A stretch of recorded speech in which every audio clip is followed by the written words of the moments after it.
Hoje vamos descobrir a verdadeira história da Páscoa. Não é sobre chocolate, é sobre amor. Um amor tão grande que mudou o mundo para sempre. Muito antes de Jesus nascer, o povo de Deus comemorava a Páscoa, lembrando que o Senhor os libertou do Egito. Para isso, um cordeiro era sacrificado e o sangue protegia as famílias. Esse cordeiro apontava para alguém muito especial, Jesus. A Bíblia chama Jesus de Cordeiro de Deus, porque ele veio para nos salvar. E agora vamos ver o que aconteceu com Jesus? Um dia, Jesus entrou em Jerusalém montado em um jumentinho. As pessoas estavam felizes e gritavam, Hosana!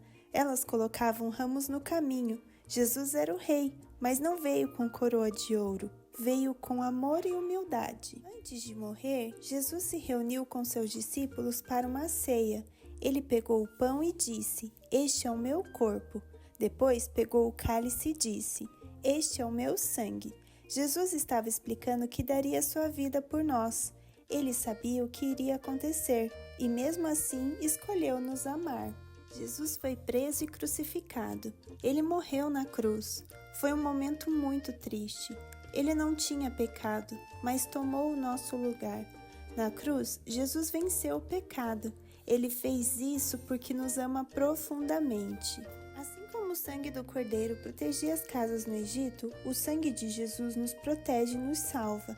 Ele é o verdadeiro Cordeiro. A primeira Páscoa apontava para esse momento. Depois que Jesus morreu, seu corpo foi colocado em um túmulo. Uma grande pedra foi colocada na entrada. Parecia que tudo tinha acabado. Os amigos de Jesus estavam tristes. Mas prestem atenção nisso. Passaram-se 1, 2, 3 dias. No terceiro dia, algo maravilhoso aconteceu. A pedra foi removida. O túmulo estava vazio. Jesus não estava mais lá. Jesus ressuscitou. Ele venceu a morte. Ele está vivo. A Páscoa é a celebração dessa vitória. Não adoramos um Jesus que ficou na cruz. Adoramos um Jesus vivo.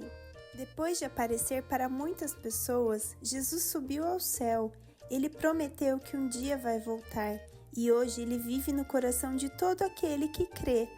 Crianças, a verdadeira Páscoa nos ensina que Jesus é o Cordeiro que morreu por nós e ressuscitou ao terceiro dia. Ele nos ama, nos perdoa e nos dá a vida eterna.